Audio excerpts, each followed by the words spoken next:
alleged that the trade policy upended the constitutional order and has brought chaos to the American economy. They're asking a federal court in New York to declare the tariffs unlawful and block them from taking effect. Peter Haralambous, ABC News, New York. Crowds are building outside St. Peter's Basilica. That's where the body of Pope Francis is lying in state. The Vatican may extend hours to accommodate mourners ahead of his funeral Saturday. And in New Jersey, fire crews still battling a wildfire in Ocean County. More than 12,000 acres have burned. This is ABC News. In California, police in San Jose, the capital of Silicon Valley, are warning of a new car theft trend. And yes, there's an app for that. Gone are the days when cars were stolen using a clothing hanger or what's called a Slim Jim down the window to pop the lock. Car thieves are now using apps and equipment meant for locksmiths that wirelessly link to keyless entry systems. And with the push of a button, they can unlock and start your car. San Jose Deputy Police Chief Brandon Sanchez. Technology to bypass ignition systems to be able to start your vehicle. He says around 15 cars a day are being stolen in San Jose, with Hyundai vehicles being the most common, stolen electronically. Alex Stone, ABC News. The CDC reports more than 8,000 cases of whooping cough in the U.S. this year. That's more than twice the number compared to the same period last year as vaccination rates fall. The CDC says 3 children have died of whooping cough since November. I'm Michelle Franzen, ABC News. Wesley Financial Group is not a law firm. They told us nothing but lies. These timeshare thieves out there are terrible. They bullied us. Our timeshare is all a scam. They stole from us. They were thieves. I was completely taken advantage of. Hello, I'm Chuck McDowell, founder and CEO of Wesley Financial Group, and I know the tough spot you're in. Are you asking yourself, why did I buy that timeshare? I'll tell you why, because that presentation wasn't a normal sales pitch. It was a show to convince you that timeshare is a great investment. They told you it was available today and today only. They said you're foolish if you don't buy, and unfortunately, you believed them. We get over 3,000 complaints a week from folks just like you that were misled into buying a timeshare. Give us a call. I guarantee if we take you as a client, we will cancel your timeshare or you'll pay nothing. Call now for your free information kit. 800-838-2626. 800-838-2626. 800-838-2626. The views and opinions of the following show do not reflect those of WSMN, its owners, and/or associates. Welcome to the Common Sense Conservatives, a political discussion group about current events and other government-related matters every Wednesday evening from 7 to 8 p.m. Right here on WSMN 1590 AM, WSMN 95.3 FM, and streaming live on wsmn.live. Making sense of the inverted reality we are subject to every day, the Common Sense Conservatives are here to help bring you back to reality. Now, your hosts, Chris Wyatt, Todd McKinley, and John Grosvenor. Dead air. Oh, yeah. I thought it was your turn to open, man. Oh, well, I thought I did it last time, or filling in for the Colonel, I guess. I took it for granted. Is the Colonel going to be with us today?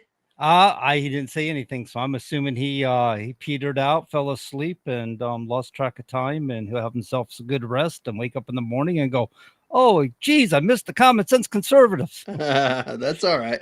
So I guess he's still in South Africa, or do we know? Yeah, I think he's going to be there until the middle of next month. Okay, yeah, I didn't know how long he was going to be there. Okay, well, that's interesting. Yep. He's just over there working, over there doing some meet and greets, a few other things, the Colonel Chris Wyatt. I was going to ask him if he was over at Carlisle Barracks today, where the Army War College, because Pete Hegseth, the Secretary of Defense, was there. And I was just going to ask him if he was over there by chance and had met him, but I guess he's still in South Africa doing some work. So interesting. Okay, so that is what it is. We do have a guest that'll be coming on in the second hour. Her name's Thomas E. Davis. Tom Davis. He's a Republican candidate for Congress for the U.S. House of Representatives in Tennessee's 4th Congressional District. I believe that's the correct district. He's running against the incumbent Congressman Desjardins, who's the incumbent Republican there. So we'll get his take on the race and, of course, his thoughts on Congress and, of course, his philosophy, if you will, in the second hour. So it's at the 8 o'clock hour Eastern. Of course, he is in the Central Time Zone, so he can use the interview however he wants to on his social media pages. But we will have a congressional candidate in the second hour, Tom Davis, which is going to be interesting to be able to discuss with him, a military veteran, Army veteran. So I actually met him while I was doing some work with the American Legion this past week or in Middle Tennessee. That's how I met him. So I got to chat with him a little bit. So pretty interesting guy. Should have some good things to say.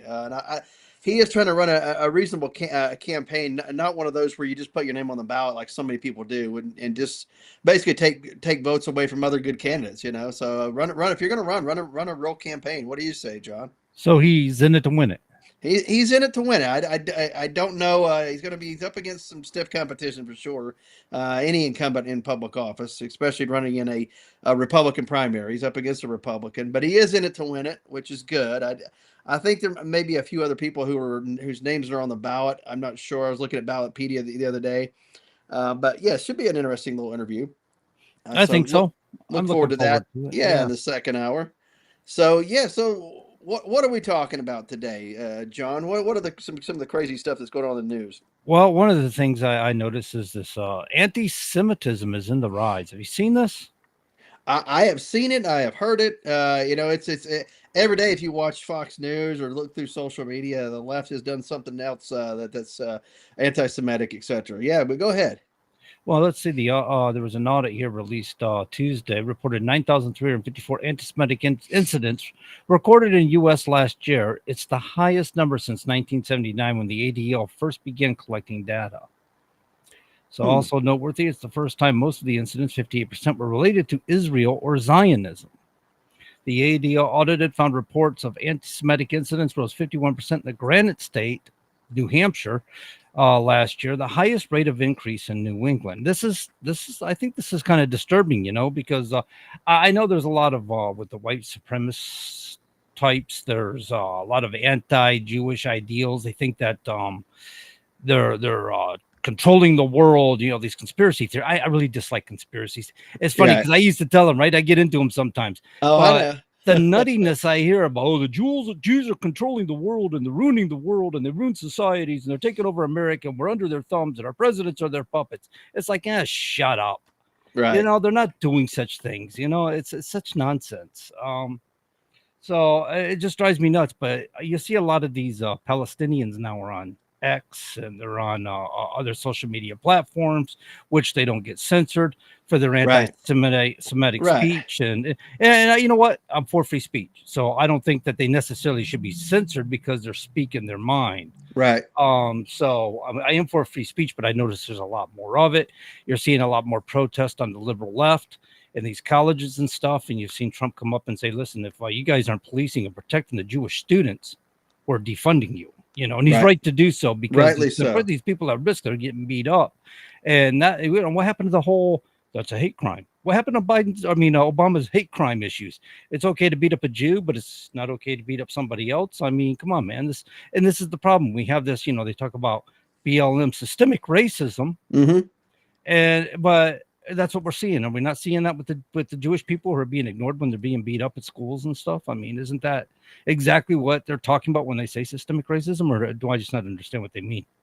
Right. Well, absolutely. And what is what's sad and disconcerting is whenever you see Jewish Americans that stand up and are against, Israelis. And of course, the fact that they're being attacked, will stand with the Palestinians that are in this country. Some of them here to do irreparable harm to our nation, and of course to Jews as well. But because of the ideological bent, the political philosophy is more in line with some of their beliefs, and they stand up for them. And I'm like, I don't understand that makes no sense. You're standing up for somebody who's wanting to destroy you and is actively trying to do so. That makes no sense. Now you want to talk about, say, First Amendment rights in this country? Absolutely. I'll stand with you to say whatever the heck you want to, even if it means you're going to tell everybody to hate me and whatever. That's fine. But I get the sentiment that you have the right to do that, but I'm not going to physically go out and stand up. If you're being deported from this country, or if they're defunding, your college, I'm not going to go stand up with you on that. I'm sorry, they're not infringing on any of your rights by kicking people who are here illegally out, or at the same time defunding a campus who refuses to shut down nonsense. We're not obligated to fund universities in the first place. What obligation do we have for that? None. the fact that we do it, they should be very grateful. And if we put a stipulation that you need to protect your students, and it doesn't matter if it's Jews or if it's blacks or if it's Hispanic, whoever it is that might be under threat on their campus, they need to protect them from that. We pay for them to have security. They pay for them to protect them from that. And if they're not willing to do so, and their faculty is encouraging it, yeah, I'm sorry, man, you deserve to lose your funding. Yep, absolutely. And like I said, philosophically, you have every right, if you're an American citizen, to exercise that First Amendment, to speak out against whoever, whatever, as long as you're not advocating violence or trying to actually get people to commit violence against somebody else. You have every right to have that opinion. But other than that, I'm not going to sit there and fight alongside you as you espouse that opinion. I'll fight for your right to have the opinion for sure. But whenever the Department of Education or the executive branch decides we're not going to fund your school because you're not protecting these people, the people that are having violence espoused against, you got to protect them. Now you want to tell them you have every right to go out and tell people that you hate them, sure. But whenever you're advocating violence, you got to protect those people. You cannot advocate violence, and if you're getting defunded, it's because you're not shutting down the advocation of violence. And for the listeners out there, I just want to make it noteworthy that Todd McKinley showed up on the set today with a Superman shirt on. So he is feeling heroic today. Right. Well, yeah, I wanted to see if I could still fit into it, sort of. It's a little tight in the middle. Well, it wasn't from when you was 12, right? No. Just from a few years ago. Yeah, what's funny is when I used to work out, like up top, and people can't see my shoulders and my I had some bigger guns up here, but it fit more tailored, kind of like a tapered, but now all of a sudden it's the opposite. The bottom portion is like a muffin top, if you will. Now the top is kind of gooey, there's not so much muscle up there. Yeah, there we go. Yeah, you're getting to be an old man there, Todd. I know. I never thought I would put on some weight. I thought I was going to be 145 pounds for the rest of my life, when I was in my 30s. And well, look at me now. I'm just killing it. Steak dinners are good, though, man. I eat well. That's good, though, right? It's better than trying to figure out where your next meal is going to come from. Well, no, I do need to get off my butt and get some more exercise. And I have a feeling this summer I'm going to get a lot of workout and doing work around the house. I got a lot to catch up on. So I'll be very busy in the hot sun. So we'll see how it look in the fall. Probably haggard and half dead. But, hey, you know what? It is what it is. Yeah. I plan on trying to get into the gym, or at least get out and do some exercise and some movement, I guess is what I need to do, instead of just sitting around all the time. Man, I used to move around like a 25-year-old. Yeah, whenever you were 25, right? No, I'm talking about just years ago. 4 or 5 years ago, man. I've been killing 25-year-olds. Keep up with me. What do you mean, man? Right. When I was 25. I told somebody a joke one time, just it wasn't really a joke. I was like, yeah, back when I used to date 18 and 19-year-olds, and they're like, what? And like looking at me, and I'm like, yeah, when I was 18 and 19, I was like, oh, okay, yeah, I got you. Yeah, right. They thought I meant like, just yesterday. I'm like, yeah. Back when I was dating, throwing a curve at them there. Yeah, back when I was dating 20-year-olds, they're like, what? Huh? Yeah, I was like 20 something at the time, but it's besides the point. I didn't. It goes to show you, though, man. We come up with these witty little jokes and stuff, and it kind of does like put into perspective that life's a matter of perception. Right. But as you get older, people use words sometimes that they sucker people into Bullstein, and it's because they knew they would perceive it one way when they said it another. Yep. And doesn't this happen in politics a lot? Don't they do that? They're actually promising something. Everybody's cheering them on. And then when they get what they get, they're going, wait a minute. That's not what you promised. Well, actually, if you go back and listen to what I said, this is exactly what I promised. Right. Exactly. Yeah. The words have meaning. And that's why people have to ask questions. Ask those specific clarifying questions. I get it. You said X, Y, and Z, but does that actually mean X, Y, Z? Or does that mean X, Y, A, B, C? What does it mean here? I think George W. was probably the best at that, wasn't he? George W. Bush. I swear, if you had 50 people in a room and he gave a speech and said something, when he was finished, 50 people had 50 different interpretations on what he said. Mm-hmm.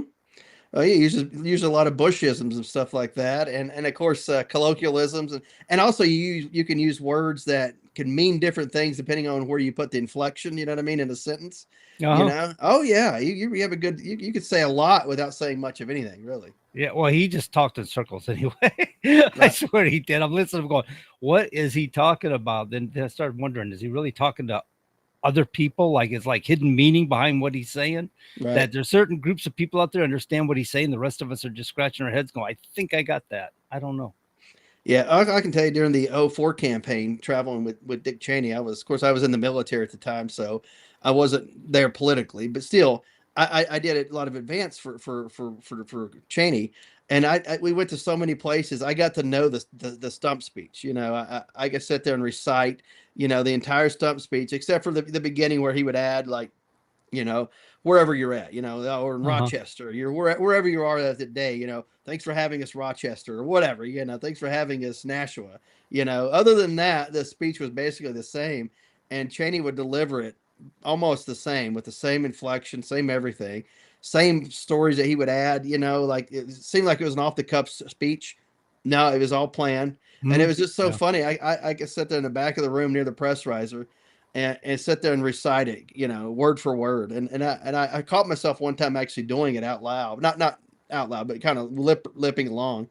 And somebody in the audience saw me, and then they kind of pulled me over to the side. They're like, "How do you know the speech?" And I'm like, "It's a stump speech. He's giving it everywhere.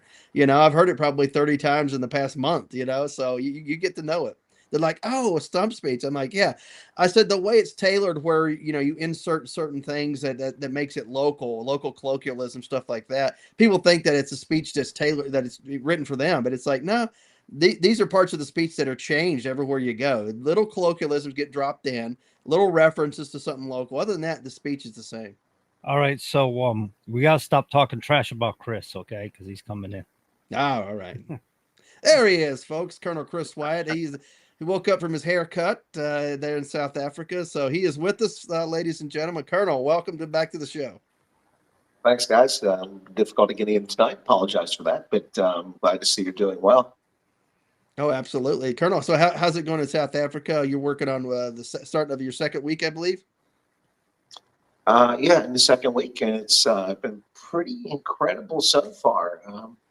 You know, it's the hospitality of South Africa is really wonderful. It's an amazing experience as always. Crazy stuff, and I've only been in one portion of the country and just getting started. The last time I was here last year, I kept track of how often people came up out of the blue and said, "Hey, Colonel, hey, Chris, good to see you there. Love your stuff." 45 times in a month that I kept track of it. I've been here for 8 days. It's happened 42 times. Oh, wow. You're going to have to stop keeping track after this trip, I think. Next time you come back, it's going to be old hat. He's going to keep a clicker with him next time so he doesn't lose track. Yeah. Click, click, click, click, click, click. Oh, did you recognize me, Click? Yeah. Did you recognize me, Click? Did you click, click? That is good. That's a good problem to have, though, I think. And they're coming up to you positively, though. Have you found anybody coming up to you saying, "Oh, I didn't like how you said X, Y, and Z, whatever. I don't like how you did this." Anybody like that at all? Nothing like that at all. There's people like that, but no one comes up to you. But it's kind of weird. Yesterday I was was in Cape Town yesterday, and I'm walking down the street and I hear the "Hey, sir," and the hand comes out of the window, thumb goes up. And then coming back from Parliament, where I interviewed a leader of one of the political parties, and I hear someone from behind going, "Geez, that looks like Chris." And as I turned and stopped, I said, "Well, that's because it is me." That's because it is me. Oh, that is wild. That is pretty cool. Wild. Yeah, it's pretty cool. Yeah. So how's the reception with the members of Parliament? You said you had an interview today. Is it someone who's more ideologically in line with you, or is it just somebody randomly? How did you score the interview? No. It's the interview was fantastic. It's with Dr. Corny Mulder. He's the leader of the Freedom Front Plus. That's a conservative political party, and in the spectrum of things, if you look at their portfolio and their platform, we'd argue they're probably a center right party, not particularly overly conservative, although they are a conservative party. But in the South African scheme of politics, because no one else is there, they look like they're far right because everyone else is way over here on the left. So they're really just a center right, but a conservative party. But they look a lot more conservative than they are because everyone else is just so far off the deep end, the left hand side of the spectrum. There you go. Yeah, I noticed that Pete Hegseth, Secretary of Defense for here in America, in case anybody from South Africa is listening, was at the War College there in Carlisle today. Anybody that you know was there, I imagine, attended. Or I was hoping that you were going to be there and have spoken to him, but I was just wondering if you have spoken to anybody who had maybe had any interactions with him. I know you probably couldn't go into it if you did, but No. I didn't know he was actually going to be there at all, so I'm surprised to find that out. Yeah, there's been a lot of talk about the War College and cutting money and cutting budgets, but the War College is actually kind of a cheap date for the Army. The Army gets an awful lot of mileage out of it with its leaders, and also especially with their friends, partners, and allies, because they pay their own freight in many cases. And a lot of that covers the cost of War College, and we get big influence as a consequence of people graduating. And there are currently 2 heads of state who are graduates of the Army War College around the world right now. It really pays off for us. But yeah, Hegseth going there, I'm not surprised. He's been getting a lot of bad press, at least overseas. It looks really bad on this end. Right. Well, who are the 2 heads of state that are graduates? Is it King of Jordan? Maybe one. I don't know. No, not the King of Jordan. The president of Egypt is one. Okay. And then the what's that? They're coming for you. Egypt. I think it was Nigeria. Is it Nigeria? The former leader of Nigeria. He's not currently the president there yet. Yep. Interesting. Okay, there we go. Good stuff. So, what's the remainder of your trip look like? And I'm just kind of curious about how these come together. You said the last week's meet and greets were kind of last minute or whatever. How do you formulate these trips and plan them out? Well, the trips, what I do is I make the best effort I can to hit as much of the country and see as many people as possible. But a lot of people know that I'm an independent journalist, and so the trips in some ways become more interesting. I have got a scoop that's going to irritate a lot of people tomorrow. I'll be releasing a video about something that's not known here. There's a few people contacted me, and this is where I was able to verify. It's fascinating, but I go to as many corners of the country as possible. I can't get everywhere. The problem is I'm usually bounded by time. So in this case, I was doing consulting at the War College just before I left. So I went through Friday and then flew on Saturday. And then on the other end of this trip, I'm judging elections. And so we've got the primaries coming up in Pennsylvania in May. And so I can only go in between there. If I could come for 6 weeks, I could see a lot and do a lot more. But I'm usually bounded by about 5 weeks or so, or 4 weeks. And so that's the case here. But I typically land in the Western Cape and Cape Town, and then travel a little bit in this region. Then I get to the major parts of the country. So I'll hit all the major towns in South Africa. This time I added a town that I haven't been to since 2022, so that makes it a little more challenging. But another thing is that people are calling me up out of the blue, trying to get in touch with me and want me to appear on programs. Today I was a guest on a program in South Africa, a very famous economist and reporter who out of the blue asked me to come on the program. Tomorrow morning I'm being interviewed by another, this is a podcaster who's pretty well known. And then, it just goes on from there. So I do that. I give guest appearances on programs. I'm also doing public lectures. So tomorrow, which is today, because it's after midnight, I'll be speaking at the Reformation Society about Trump, tariffs, and the refugee program, among many other things. And so I do those things. It's pretty interesting. Also, I visit different things and see different activities. I was recently shown a security system, a private security system that covers a big portion of the Western Cape, and how a private, not-for-profit, now also for-profit business, they respond to crime, and how their camera systems work, and how they're able to pick up the slack where the government doesn't have the resources, because somebody has to, respond to emergencies. And so, lots of interesting things. I did that. I go to farms. I go to every place I can, and cover as much of the country as I can. But this trip has been really amazing so far, in that normally people want to talk to me, but now it's just off the charts. The enthusiasm. I have been thanked endlessly and very deeply and emotionally by people for what I'm doing. Many have come up to me, and a young lady in Veldrift, which is a town on the west coast of South Africa, came up to me. I had coffee with the colonel, a morning coffee thing, because I've traveled from one place to another. And I went to this hotel with a restaurant and a bar in it, and we had 25 people show up. And this young lady came up to me afterwards, and she just heartfelt said, "I want to thank you for giving us hope." It's just, it's really amazing. It's really heartwarming, and it really makes all of it so worthwhile. You know, I've been doing this since retirement about 5 years ago from the Army, and at times it's been quite a challenge because of the censorship. And there's no reason to censor me. I'm not some wackadoodle who makes outlandish claims and can't Right. back up what I'm saying. But nonetheless, still had to deal with censorship, and it's been truly, truly rewarding. It really makes it all worthwhile. It's kind of the same reason why we started doing the show, guys. I mean, we didn't do this for fame or money. We sure didn't make it like No. that. But we did it to make a difference, and that's why I've been doing the YouTube broadcasting and this and independent reporting. I mean, I also write for newspapers and such. But I'm really excited. I mean, I'm going to be bummed when I leave this time. But you know, you got to go home. You can't stay forever. Right, well, that's true. Yeah, but whenever you leave, you know, you get that the French call it au revoir, right? We'll see it again next time or something like that. You know, or till next time, whatever it is. Well, that's exactly. Well, I mean, live with that means au revoir, to see you again. Exactly. When I see you, when I see you again.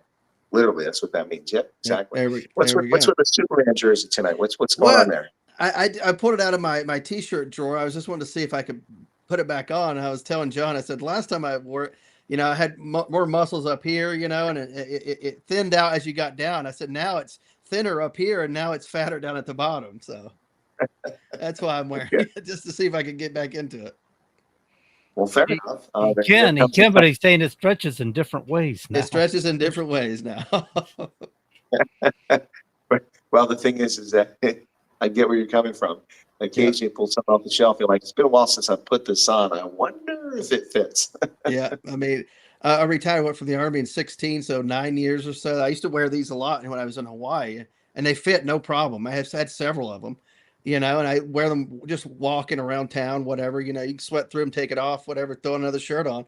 And now I'm like, man, trying to wear it. It's like, man, I'm fat. I put on a lot of weight in the wrong places. It's funny you wear the Superman shirt because one of the things I've done here is that, you know, people know who I am, and oftentimes they do things for free, offer things for free to me. So I'm staying in a hotel down on the south coast of South Africa last week. And at the front desk, the gentleman, I know him when I first came here in 2022 to that place. He remembered me. And he said, hey, look, the boss said that you should go try the zip line. It's complimentary. So they have the world's longest zip line. It's 3.2 kilometers now. Oh, yeah. Okay. So it takes 45 minutes going up a goat trail in a truck, you know, 4-wheel drive to get to the top of the mountain. Then you get up there, you already got a harness on, and then they put another harness around you and they strap you in, and then they let you go. Now, if you're small and light of weight, say a 12-year-old kid or a young lady who doesn't weigh much, it supposedly takes 4 minutes to travel those 4.2 or 3.2 kilometers. If, however, you're tall and aerodynamic and weigh a bit more than a young, frail young lady, it can go faster. It took me 2 minutes and 20 seconds to get down 146 kilometers an hour, nearly 100 miles an hour going down the zip line. Go try the zip line. It's free. Yeah, I'll do it one time. Well, I did it one time. 100 miles an hour. God, Yeah. that's worth the time in the harness. The time in the harness, right? That's worth it. But of course, you know, it's like looking out of a plane. You know, it's relative because you got to have, you know, a way to gauge how fast you're going. Right. I mean, I knew how fast I was going, but you don't get that sense now. I knew what to expect, so I kept looking at the ground a couple of times. Going, yep, I'm going pretty fast. Yeah, I'm going pretty fast. Yeah, yeah. Looking off in the distance, you don't really realize it, I guess. Yeah. Exactly. That is pretty cool. Yeah, it was really interesting stuff. Now I've done the zip lining because it's big here in South Africa. I've done it in a couple different places up north in the Mahalisburg, which is the mountains region west of Johannesburg. Beautiful up there. It's one of the oldest spots on the planet where they found hominid remains. They call it the cradle of humankind. They found remains that are, you know, hundreds of thousands of years old from hominids. So pretty cool place. But I've done it up there, and I've also done it down here in the Western Cape in the capital of the citrus region called Ceres, just well, from where I'm at now, it's a little bit east, slightly east of here. And but those are different. Those had short one. You go across the short canyon, then you go to another spot, go across. The second one had some longer runs, but this one here is just one run. You go 45 minutes, and then you go 3.2 kilometers, the longest in the world.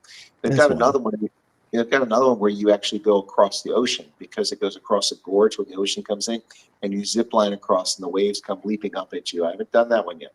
That's pretty cool. Yeah, you could document all that, right? Put it on your channel. Places to go, right? People to see.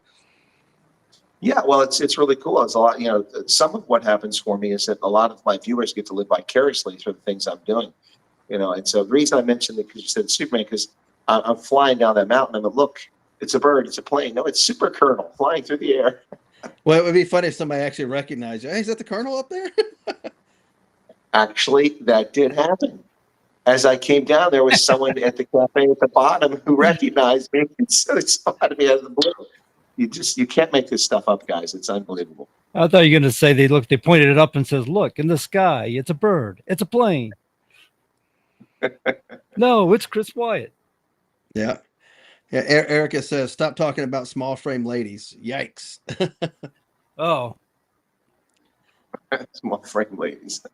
Yeah. Oh my goodness. I'm just looking to see if this isn't really running on my. I was looking to see if this is running. It's not running on my site. I wonder what's going on there. Anyway, yeah. So it's been pretty epic. Each of these trips becomes more interesting. This one here is interesting, but one of the things that's happened is that South Africa's been in the news, U.S. news, quite a bit. President Trump, and so it's really gotten a lot of people's attention. So a lot more people viewing my program. Today, I went to the German brewery, the Kapstadt Brauhaus, the Cape Town brewery, and it's a chain with microbreweries, and got some lunch there. And twice I was interrupted pleasantly. I don't mind by folks coming up to you to recognize me. So, yeah, it's a guy offered to buy me a beer, and it was very kind of him. And I said I appreciate it, but a personal rule: one drop, and I don't drive. And unfortunately, I have to drive from here. It's the middle of the afternoon. So he looked disappointed. He said, "Oh, it's just one beer." I said, "No, I've got a personal rule. I watched too many of my friends go from private to specialist to sergeant, back to private." And yep, I learned a long time ago that a car is a deadly weapon, and so I don't mess around. It's just a personal rule. But yeah, They do make soft drinks, though. I mean, yeah. Just saying. I've had somebody get offended with me one time whenever they offered a drink. Whenever I was actually designated driver at night, I was like, "I'll take a lemonade or whatever." They're like, "No, I offered you a drink," and I'm like, "Well, I'm driving." They got pissed off that I said I'd take a soft drink, and I'm like, "All right."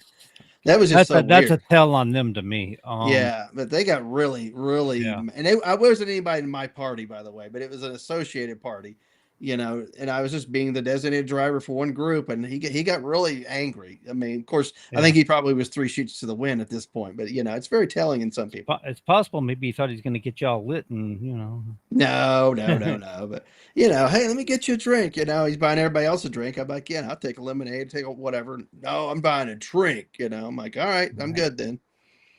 So, Chris, I'm kind of curious. A lot of people over here in the States don't know a whole lot about South Africa. So what is the temperature out there in South Africa today? What's the weather like? Well, it's not as big as the U.S., but it's a large country. So it's going from wintertime into spring because we're opposite seasons, Southern Hemisphere. So instead of spring or from winter to spring, they're going from summer into winter here. So it's nice in this part of the country, but it's very windy. It's in the 60s, 70s during the day, but it drops down into the high 40s, low 50s at night.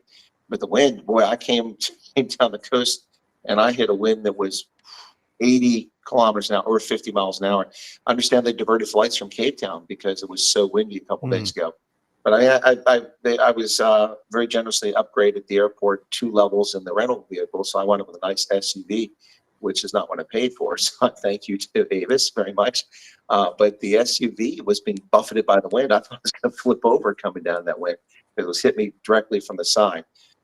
It's always windy here in the Western Cape, but that was a bit unusual for that wind. So yeah, the weather is like I say, it's going from summer into fall and winter.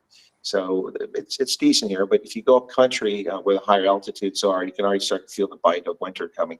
But guys, the winter in South Africa is not like winter in the Midwest or Pennsylvania in America or Montana. It's not quite the same.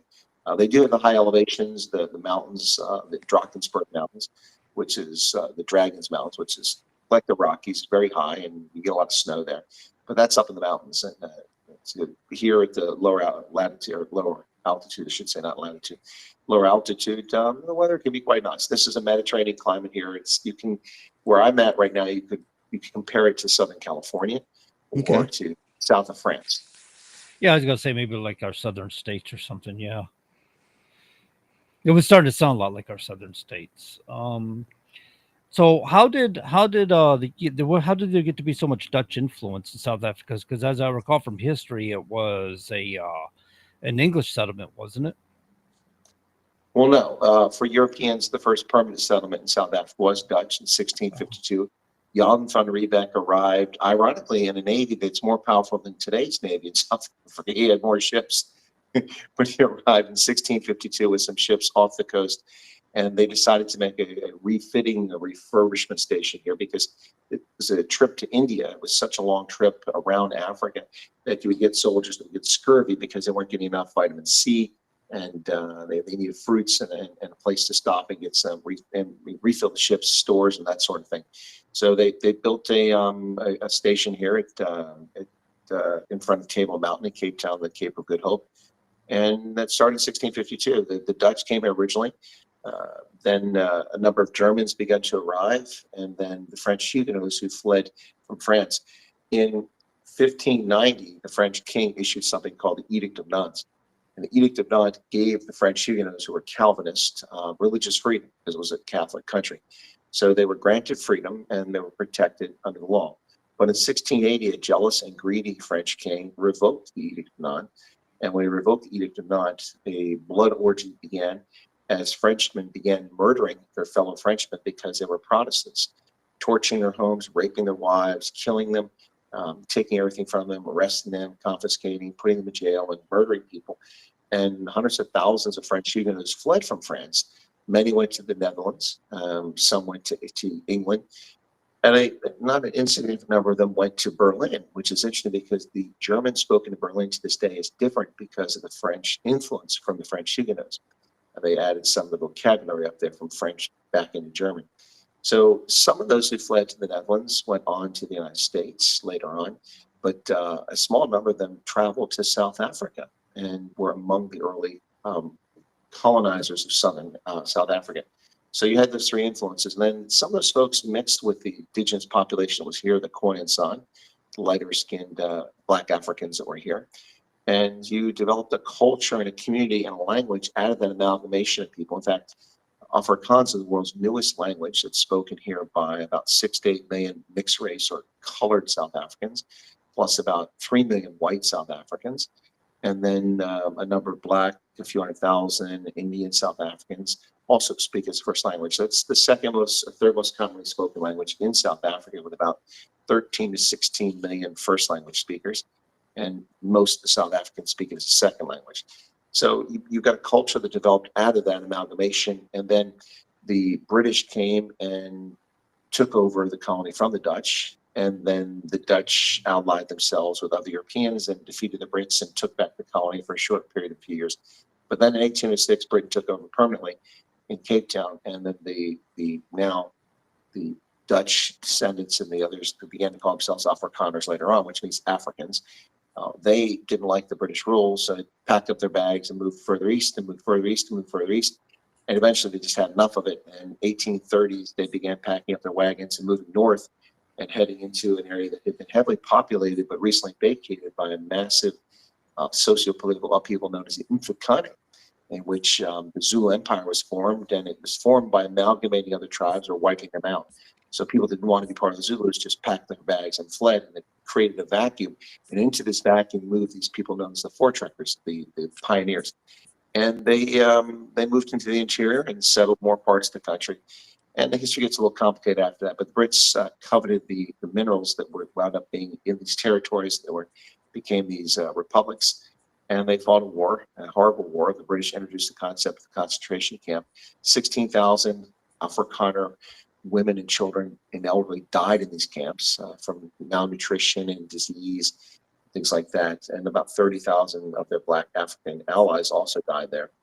But the British introduced the concept of concentration camp.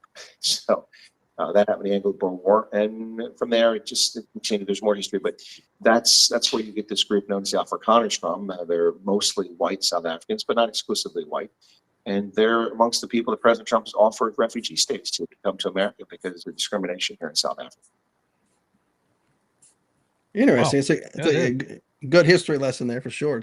It's good that you understand the country that where you have a large audience. Probably better than some of the folks who were there, I imagine. Well, some people say that about me. I hope that's the case, but it certainly makes for an interesting experience here, a very interesting country to be at, to say the least. Right. And I think it's one of those countries where a lot of us learned about diplomatic immunity from the Lethal Weapon series. It's because the guy from South Africa, he always hollered diplomatic immunity before he was killing somebody. I'm like, oh, love it. But a lot of us first heard about diplomatic immunity from Lethal Weapon in South Africa. So yeah, you're talking about concentration camps, all those folks that passed away in those camps and stuff, and it kind of reflects a little bit on American history with the Trail of Tears and how we moved Indians around and things like that, and emphasizes that it wasn't an American thing, it wasn't an English thing. It's really I guess you'd say the evil of men. It's a lot of people want to pinpoint something and say, white people are so bad, because of slavery, because of this and because of that. And I think they misunderstand it wasn't necessarily that a race of people were being bad, but it's just people in power that had a position that were doing bad things, Sorry, guys, I got distracted there. I was just distracted there. Trying to read. There's a lot of people trying to watch the show here in South Africa, and for some reason my stream didn't start. I think it's the confusion between South Africa time and U.S. time. It's set for right now, but I think that it thinks that it's still yesterday and this is tomorrow. So a lot of people sitting here watching it. So I have to apologize to those folks who aren't able to watch right now. So yeah, that's not working out so well. Have you been having a lot of problems with when I go to build the show? I can't connect to YouTube, and then I have to go to another account, and then I can connect to YouTube there. But when I go to the YouTube, it's not there to be notified. It's nowhere to be seen. So I had to go to a third account and connect it to YouTube again to make sure it was there. I've been having these technical issues lately. I don't know if it's the platforms themselves, if it's the platform I'm using here, or what's going on, but there's like this failure somewhere in between. Yeah, it's probably the FBI, the NSA playing their games. I think it's when they upgrade stuff and move things around and change things and write new lines of code, and something gets disrupted, and we're all sitting there paying the price for it. I don't know. And they got to figure it out, go back and rewrite the code and fill in the gaps, and that happens. Here, why can't conspiracy theory, John? Why can't we just throw in a conspiracy theory and leave it at that? And go to the most extreme. You were happy with the FBI intruding, weren't you? Well, we just talked. Todd was looking at his gun cabinet where he keeps about 30,000 choice weapons, and about 500,000 rounds of ammunition, and he was going, "Come on, invade my home, come on." Yeah, right. And, look outside. There's nobody. Some old lady walking by. Hey, all right. Now Todd gets swatted, and he's like, "I keep my guns there. Yeah, right. You give up. I don't have any on me. Or no, it's like the guy, like what was it? The the movie about Tombstone. Yeah, whenever he immediately surrenders, I'm not armed. Yeah. Oh wow. Oh, what character was that? I almost had it too. He was Ike the Clanton, coward. Yeah. Ike Clanton. Yeah. So who was a wild character in history for real. I mean, he got into a lot of scuffles with the Earps and other people, and he was, I think, eventually killed in Mexico trying to rob somebody. And I think he was trying to rob some old person too, and he ended up getting shot while trying to rob an old person. Sooner or later, it's bound to happen. You keep that nonsense up, right? Yeah. But yeah, you're thinking of the shootout at the OK Corral with Doc Holliday and right. I'm unarmed. Earp and his brothers, and he was the one guy without a gun at the time. Yeah. Yeah. All right. Well, what I've done is that your feed is live, John, on TIBN, Truckers Independent Broadcast Network. So I went for the 17 or so people that were on my channel, mostly from South Africa, put the link in and said, come here. So some of them are coming over now. I've seen a bunch of them pop in now. Yeah. Because I was wondering, whenever the Colonel wasn't on here, I was like, usually we have a bunch of people over here in the chat And now he's like, well, he's asleep or something. I don't know. I'm like, I kept No, trying to figure I out if you were back or something. Yeah. So here we go. Oh Everybody. yeah, we were popping making in. up all sorts of excuses when you weren't here.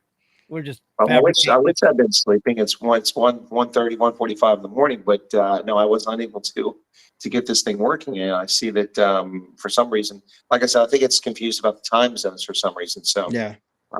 anyway, but whatever the case is, my computer was already almost the 24th, and so I should have just gone with the 23rd. But anyway, it worked last week, so I'm not sure why it didn't work this week. We'll sort it out for next time. So my apologies to those who are over on the other channel. I pinned the message on there. Hopefully, people will find us. And Oh yeah. that's not going to solve the problem on my other YouTube channel or on my Twitter account or my Rumbles.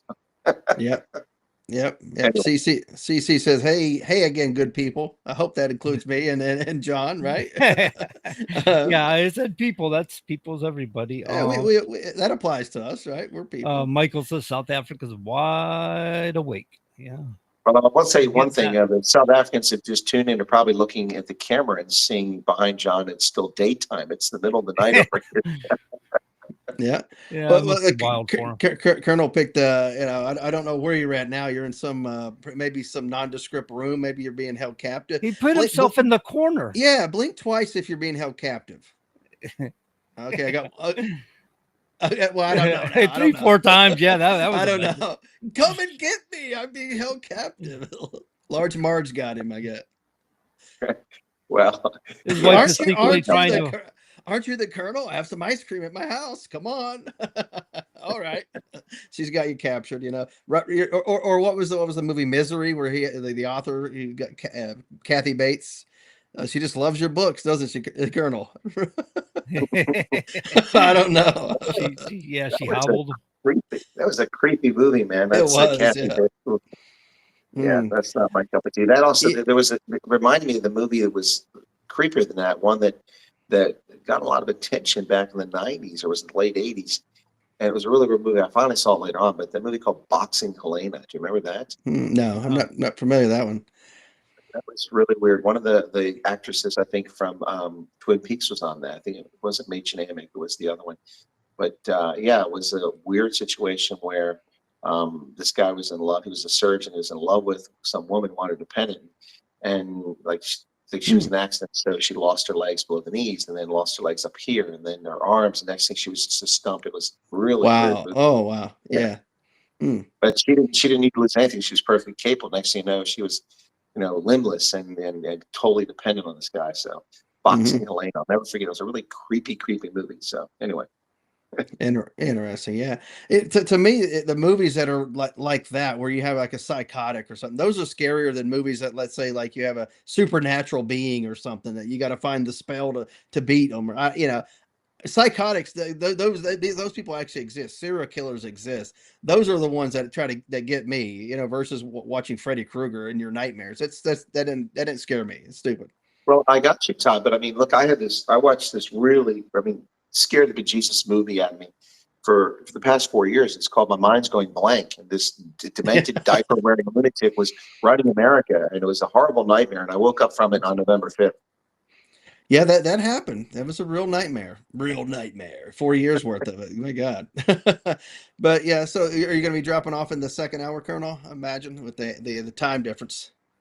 Yeah, I'll probably draw off, but maybe stay a few minutes since the audience was looking for me on here and we couldn't get to work. So at least we got some people over here now who come over to watch it. But yeah, I'll probably hang a little bit longer, but just to answer some more questions about this trip. But one of the things interesting about this trip is that people are asking me an awful lot about President Trump and what's going on. And I saw a clip of something I said back in 2022 on my first visit back after the COVID scam, in which I was talking about nobody's coming to save South Africa. You've got to save yourself. You've got to correct the path. You've got to fix things. It's ironic because I shared that clip. Someone found that on Twitter. Someone made that. They put like a Santa Claus thing in there because I had a longer beard. They're trying to put a little bit tongue in cheek in there. But it was me in the video, and I was very emphatic and very emotional about what was happening in South Africa. And I shared that today, and a couple people wrote back to me and said, "Oh, I'm kind of scared. No one's coming to help us. I thought Trump was going to help us." I said, "That was 2022. The world was very different in 2022. things have changed. This is not your father's Oldsmobile. This is not the Donald Trump of 2016, not the Donald Trump of 2020. This is the Donald Trump who survived 2 that we know of assassination attempts. The Donald Trump who they tried to bankrupt by putting a $475 million bail on him when Bernie Madoff, who harmed hundreds of thousands of people, caused people to commit suicide by defrauding them out of billions of dollars, was given a $10 million bail. But Donald Trump, by their estimates, had $500 million in cash, so they gave him a $475 million bail so they could bankrupt him. This is a different person. This is a person who is driven, who is on a mission to change the world for the better. And so what I said in 2022 was true at the time, but the world has changed, and so has our leadership. So there is someone coming to save South Africans, and it's Donald Trump. And hopefully he can help people out who are in need.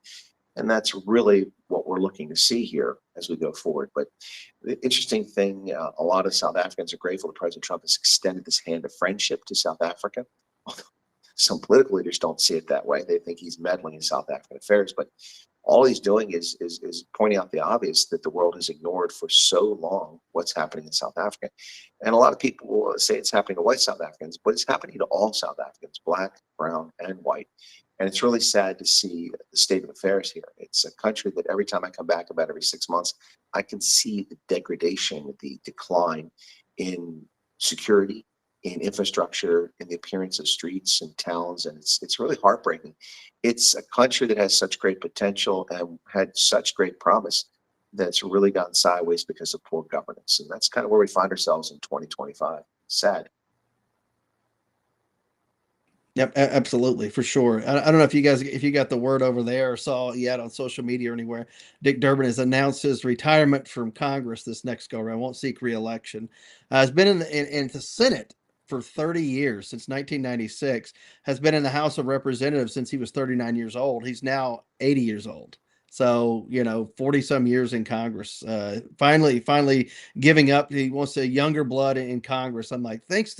Here's an 80-year-old who's taken up a space for the past probably 20 years or more, where somebody else could have been doing a heck of a lot better job. Now, all of a sudden wants to be remembered for the guy he's trying to ushering in younger blood into the Senate. And it's like, you're 80. You've took up the space for 20 years. I mean, you don't get a pat on the back for trying to bring in a younger blood into the Senate, man. Come on.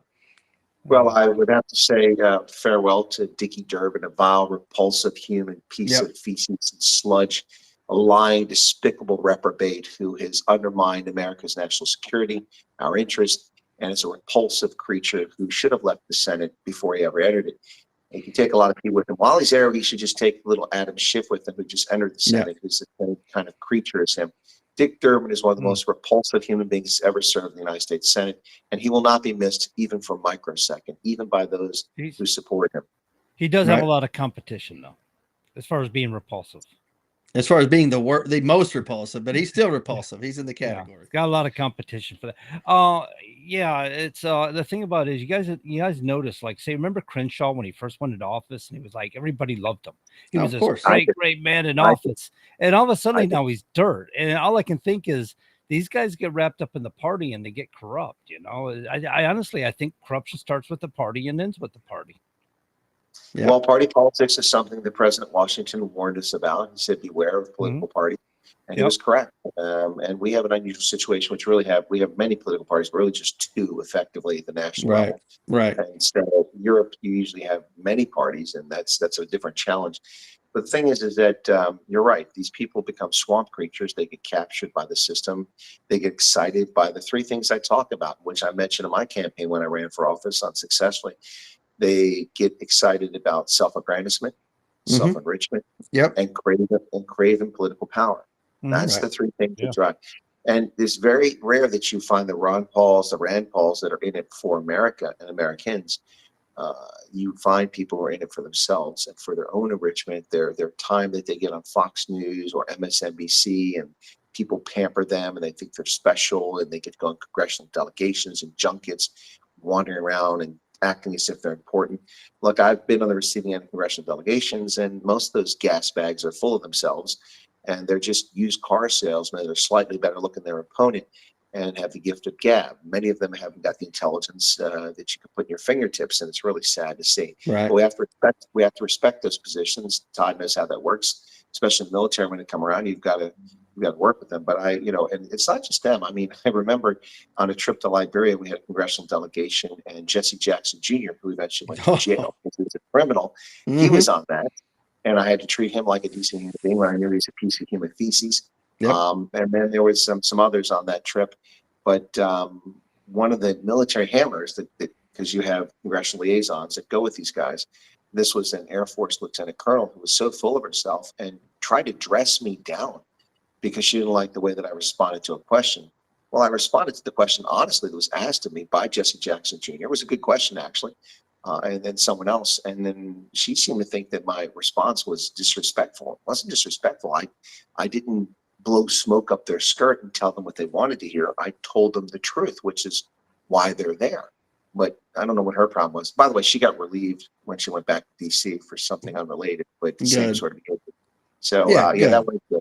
Because I had people made you feel good though, right? After you heard that. Well, I mean, look, I don't wish that on people because that could end your career. But she was she dressed me down in front of people as the members of Congress are getting on their vehicles to get back at the airport, and she wanted to dress me down, and all I could do because I was getting promoted in a matter of days, Lieutenant Colonel myself. I just stood there and said, "Yes, ma'am," and that's But I got messages from people who apologized for her conduct after the fact and told me that she got relieved 10 days, 2 weeks after that trip was over. But people like that always show their backside, and eventually it comes right. So that's what happened in that case. Yeah, absolutely. Yeah. Good deal. I'm glad that all worked out. But yeah, you get some of those people in DC that hang out there for way too long, in one office or another. And I know that there were some people working up at the NSC, National Security Council, that had been there for years and years. Had the last assignment that they did out in the actual military was probably, during the Cold War, some of them, and I'm like, you're going to tell me what it's like out in the actual tactical world. You've been sitting at the White House for 10 years or more. I don't want to hear it. I don't want to sit there and listen to you have to dress me down when you don't know what the hell you're talking about. You've been secured in this nice office with your fat gut and your coffee for a long time. Get out and do some PT, get out in the real Army or the real Navy or whatever, and then we'll have that discussion. Yeah, it's funny. So Linda's asking what your rank means there, Todd. Yeah, Chris put it out there. Chris Ehlers. Oh, did he? He got it. So, he did. Yeah, thank you. I appreciate it. SSC. Yeah, thank you. Appreciate it. But yeah, I was a senior NCO for most of my career, almost 12 years, and then it sucks getting stuck there. But at the same time, if there was a younger person who outranked me, I wouldn't try to belittle them or anything like that. Or even if it's somebody I just barely outranked, I wouldn't try to belittle them in front of people who, had nothing to do with the military, especially a member of Congress or somebody in the executive branch. I definitely wouldn't do that. And like I was saying about the people at the NSC, they would try to do it in front of the vice president. It's like, if you want to dress somebody down, pull them off to the side and have that discussion. You don't do it right there in front of the main principal ever, Well, not everybody's got the tact that understands the way they should be doing things. But look, folks, you're listening to a group of people who've had access to the highest corridors of power. Todd worked for the White House Communications Agency, if I remember correctly. And, yes, sir. And that's what he did.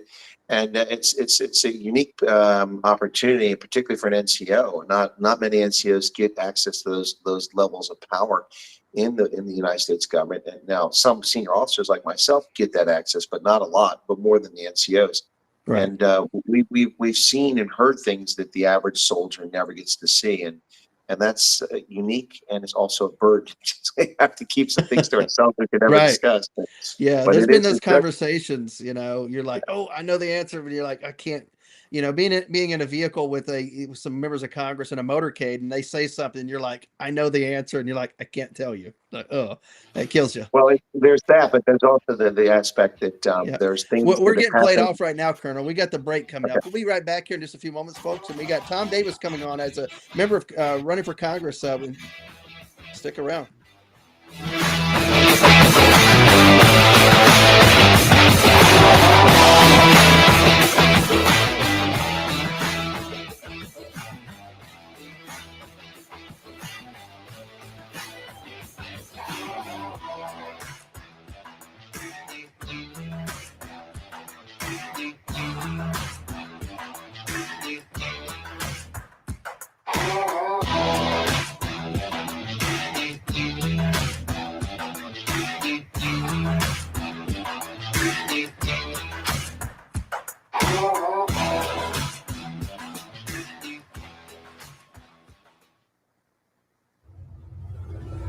WSMN 1590, WSMN 95.3 FM Nashua. Listen, watch, and stream at wsmn.live. ABC News, I'm Dave Packer. A dozen democratically led states filing suits against President Trump's tariffs, saying he doesn't have the legal authority to impose them. This suit is the latest in a series of similar court fights now being waged. But the White House this week scored a first-round victory in one of them, with a 3-judge panel of the U.S. Court of International Trade ruling that a group of small businesses hadn't demonstrated the kind of harm that would be necessary for the judges to stop the tariffs in their tracks. ABC Stephen Portnoy. Mourning Pope Francis, tens of thousands visiting St. Peter's Basilica today to pay respects. The Pope's body now laying in state for the next 3 days. The 88-year-old pontiff will be laid to rest Saturday. A wildfire raging in southern New Jersey's Pinelands, now 40% contained. Referencing the so-called deep state, National Intelligence Director Tulsi Gabbard announcing she's referred 2 intelligence community leaks to the Department of Justice for criminal referral, with a 3rd criminal referral in the works. This is ABC News. Another step toward recovery for a Texas community. Nearly 3 years after a gunman killed 19 students and 2 teachers at Robb Elementary School. All those in favor of the motion? Aye. The Uvalde City Council has approved confidential payments to families of some of the victims. Beyond that, Mayor Hector Luevano promises a permanent memorial at the plaza and promote the shared healing of the Robb families and the broader community. May 24th is to be declared an official day of remembrance in Uvalde. Jim Ryan, ABC News. An estimated 84% of the world's coral reefs have been hit by the worst bleaching event on record. That, according to the International Coral Reef Initiative. Bleaching is blamed on warming oceans. The event's been so severe that NOAA's Coral Reef Watch program has had to add levels to its bleaching alert scale. In California, Governor Gavin Newsom's office says 1,000 electric school buses and related charging stations will be provided to over 130 rural school districts under state grants. Dave Packer, ABC News. $5,000. That's the average amount of money people in the U.S. are now spending on gas in a year. $5,000. That's crazy. If you drive, you have to download Upside, the free app that gives you cash back every time you get gas. That's right. You can earn real cash back with Upside just by buying the gas you're already buying. You can literally start earning cash back today. I use Upside every time I fill up, and I've already made around $300. You're putting gas in your car anyway. Why not get real cash back? If you like free money, download Upside. I'm saving the cash I earn from using Upside to help pay for a vacation later this year. Download the free Upside app now to earn cash back every time you buy gas. Use promo code EARN to get an extra 25 cents per gallon on your first tank. You can cash out anytime right to your bank, PayPal, or a gift card for Amazon and other brands. Just download the free Upside app and use promo code EARN for a 25 cents per gallon bonus on your first tank. That's code EARN for a 25 cents per gallon bonus. Continuing the legacy started in 1904, Roger Pellerin of Gate City Monument Incorporated continues to provide the same high-quality monument, custom headstone, and stoneworking craftsmanship today that they built their reputation on over 100 years ago, servicing Nashua, New Hampshire, as well as nearby areas in Massachusetts, such as Lowell, Billerica, Chelmsford, and beyond. From creating custom monuments to memorialize, to landscaping and granite work or restorative services, each job is done to your satisfaction and is backed by decades of experience and integrity. If you're thinking about stonework, think Roger Pellerin of Gate City Monument. Visit online at gatecitymonument.com. Stop by and meet Roger at 321 West Hollis Street in Nashua, or call 603-883-7141. That's 603-883-7141. Gate City Monument, memorials of distinction for people who care. All right, folks, welcome back to the Common Sense Conservatives. If it is Wednesday night at 7 to 9 Eastern, it is the Common Sense Conservatives coming to you live every Wednesday at WSMN 1590 AM and 95.3 FM. Also listen to us live at wsmn.live and several other locations and podcast channels, et cetera, et cetera. Is our guest ready to come in yet? Do you see him there, John? And there he is. Folks, we're being joined right now by Tom Davis, who's running for Congress in Tennessee's 4th Congressional District. Tom, I believe you're an Army veteran. Is that right, Tom? I am. All right. Had to get so you were on can you guys hear me all right? Loud and clear. Yeah, maybe tone it, bring it down just a little bit. Okay. So we scheduled for 8, And I didn't clarify. I am on Central Time. You are Right. on Eastern. Yeah. So it's Yep. all good. So That's all good. Yeah. That's all I was good. Of course, posting up there on my Facebook to let anybody know that's going to join on to jump on.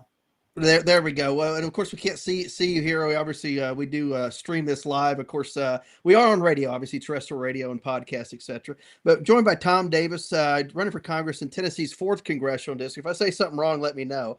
Okay. Right now it's occupied by Congressman Desjardins. Of course, he's running for re-election, I do imagine. But Tom, real quick, what made you want to get involved politically, real quick, or if you wanted to give your background before we jump into that. Okay, so my background is, I'm an Army vet. I served from July of '89 until April of 14. I was a motor transport operator. I was a truck driver. I served a variety of different duty positions, wheeled vehicle operator, squad leader, drill sergeant, platoon sergeant, recruiter, a couple other things along the way.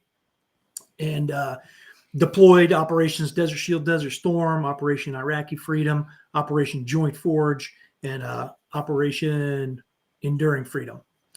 And then got out of the Army in 14. I went home to Arizona, is where I'm originally from, and I served as a police officer in Prescott Valley for a short period of time, and then moved to Tennessee in 2017. I moved to I live in Warren County since I moved here in 17. And I was a property manager for a little while. I ran my own junk removal business, and put all that stuff aside and am running for Congress. I'm the quartermaster at the VFW post here, active member with the American Legion, and Right. I'm part of the safety ministry at First Baptist Church in McMinnville. Oh, there we go. That's the big view, I guess. Well, there we go. And so the question was, why am I running? Correct. So in 20, and this is my second time. I was on the ballot last time as well in 24. But so at the beginning of 20.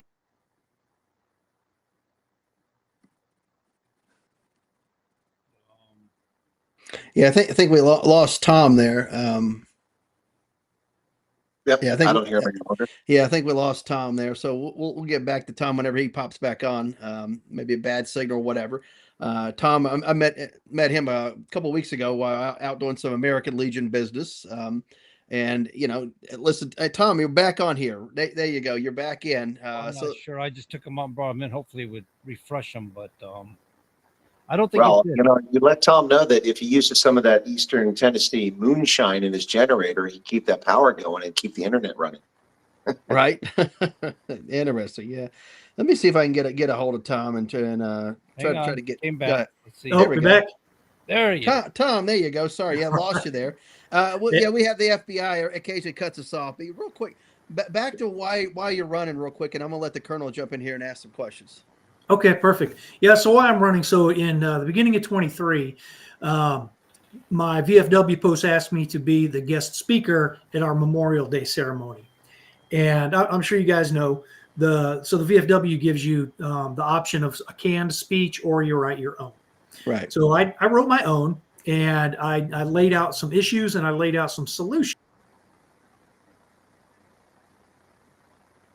Oh, here we go again.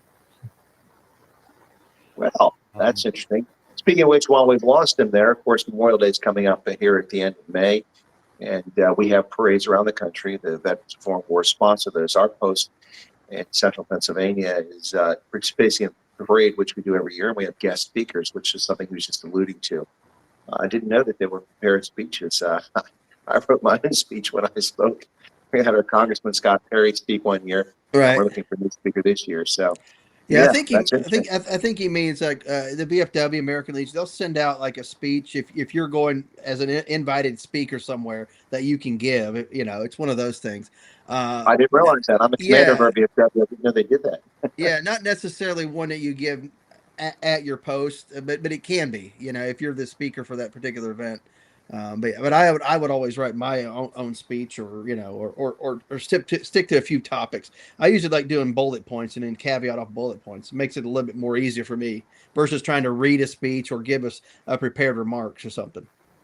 No, I get you. Look, I give many speeches, and I've never been a person for a prepared speech. I did prepare them when I was in Liberia, but it's mostly because the media would always ask where my speech was. But all of my speeches are extemporaneous. I just have maybe an index card with a few key bullets to make sure I remember those key points. But I mean, to me, if you have to read from a speech, you're just a better dressed chimpanzee. Anybody can do that. That's Right. not putting your passion and your thought into it. So I do extemporaneous speeches. Sounds like you do the same sort of thing.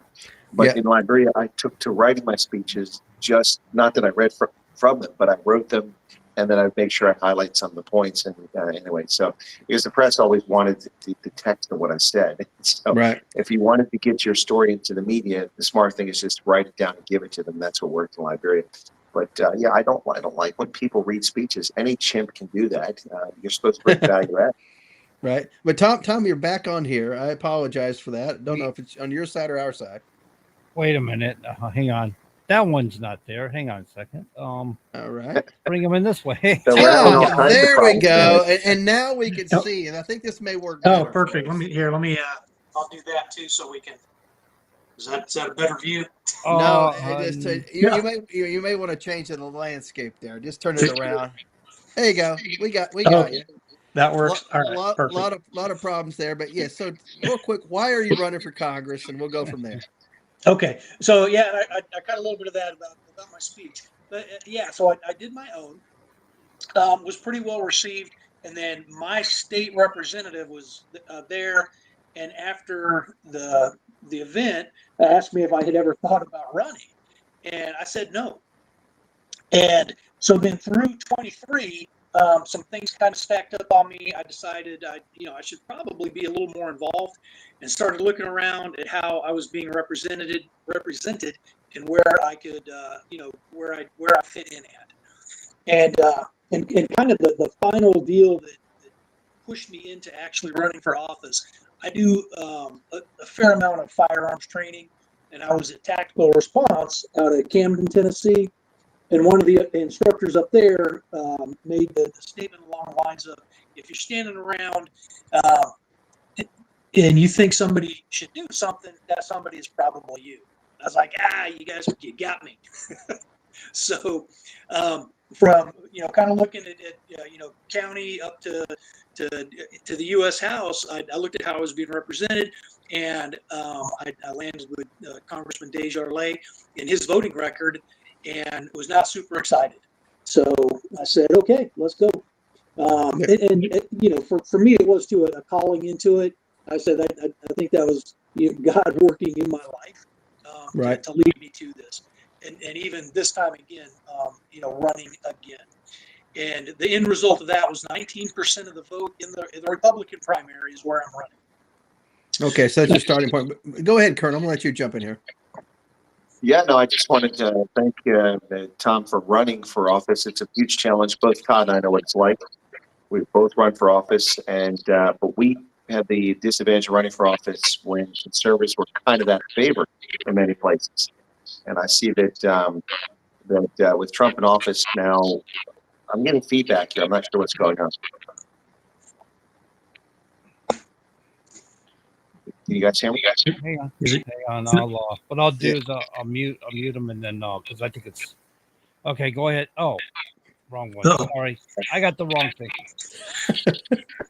I need. Are we there? We're there. But yeah. Keep going, Colonel. All right, well, it's a little distracting with the feedback. I'm not sure what it is. Also, the studio, I'm only seeing Tom or Todd. I don't see anybody else, but I've got the internet on, so I can't see Tom over here on the internet. But anyway, so the both Todd and I have run for office, but conservatives weren't on the rise at that time, and it didn't help us. But now Trump's back in office. Conservatism is alive and well, and it's sad that the leader of behind the gold microphone is not with us anymore, because he would be relishing these moments right now. But of course, we're talking about the great Rush Limbaugh. But Tom, you've talked a little bit about why you're running for office. What are some of the policy positions that you want to push forward? And by the way, I've got to say that your opponent has a name that you can do an awful lot with, Desjardins. I think you do an awful lot with that on the campaign trail. But what sort of policy positions you're looking at? I imagine they're standard conservative positions. Yes, and really it's just highlighting some differences because he is a Republican. Um, but a lot of it is, it's not necessarily some of the positions, but the votes. So one vote in particular, the National Defense Authorization Act, and I would have been a pass on those and no, for the reason of the transgender affirming care in there. That is absolutely detrimental to the readiness of our armed forces. So that is one of them.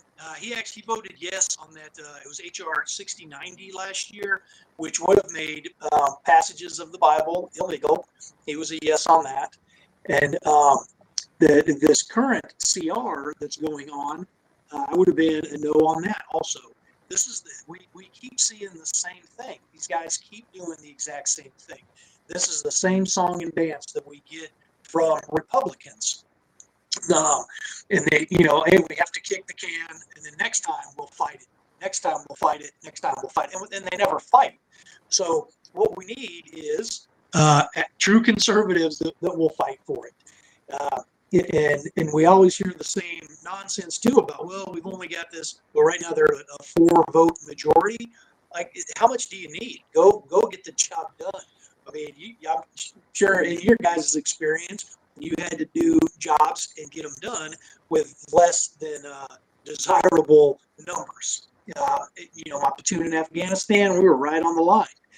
Had to borrow guys sometimes to go, do the thing. So I don't like the excuses that we get, and that's from all of them, not just him in particular. And then the policies and the politics that they play. So last summer, I saw him talking about the NDAA and said, okay, the House passed it, all the DEI, that stuff was out, but that was just the House version. They wind up passing the version that puts it all back in there. Same thing was with the CR we just got. That's the Biden budget. And they raise the debt ceiling and tell us they're going to cut spending. To me, that doesn't make any sense, and they can't make it make sense to me. It's like, do the cutting and leave it where it's at. And some of the other stuff are the veterans policies. So I don't know if you guys are familiar with the Major Richard Starr Act, but allegedly this bill has bipartisan support, and it was introduced in the last Congress also. Been introduced again for this one, and it's, why is this not passed? And that's the one covering the concurrent receipt. All right. Well, Tom, you've opened up a topic here that we'll delve into for just a second. I'm going to drop off from the broadcast. It's after 2 a.m. here, but when I travel to Africa, I just come for the first hour, but we had some tech difficulties, so I've stayed a little bit longer, the chance to ask you a question. But, all of us served at a time when don't ask, don't tell was the order of the day for a long time. To me, it was one of the dumbest policies ever in place because you could be gay in the military, but you couldn't have sex. I mean, we didn't ask our heterosexual service members not to have sex, but it was a policy that failed in so many ways as an intelligence professional. I lost a lot of soldiers who just didn't want to serve anymore, didn't like what they got themselves into. They wanted the free language training, and they walked into the commander and said, I'm gay, when they weren't gay, and all you could do was process them for getting out of the military. It cost us tens of millions of dollars in training costs. But there's always been homosexuals and gay people in militaries. We know that. That's not something that really concerns most soldiers. But this transgender situation where one day your commander's a man, the next day he shows up dressed in a skirt with earrings, and if you address that commander as he or incorrectly, you get Uniform Code of Military Justice discipline, which I think is just unbelievably stupid. This undermines and eats away at esprit de corps and unit cohesion. It's really disruptive. And frankly, just a few years ago, the American Medical Association still called transgenderism a mental illness. Whether it is or isn't, the point is that this is not conducive to good conduct and execution of military duties. I mean, would you agree with that position, or do you think I'm a little too far out on the conservative side? Looks like I'm muted still, I think. Oh, no, you're Oh, you're okay. I'm going. It's unmuted. No, I think we're pretty close to that. I didn't see the don't ask, don't tell kind of from that angle. I hadn't really considered it like that. But for the transgender stuff, I was looking at it more from my perspective is, and I retired at Sergeant First Class myself. So, as a platoon sergeant or even as a squad leader, to be honest, I didn't even consider like a commander, coming in the next day. But you're absolutely right.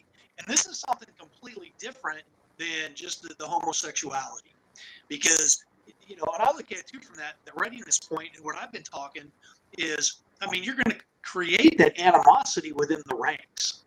And then, and two, from that, looking at it from that aspect is commander, be like, are you kidding me right now? I have to listen to this person that doesn't even know, or is confused about what gender they are. So, it's a horrible idea. And then as taxpayers, the process from what I studied or what I've been able to look up is about a year long. And then even after that, you're on medication for the rest of your life.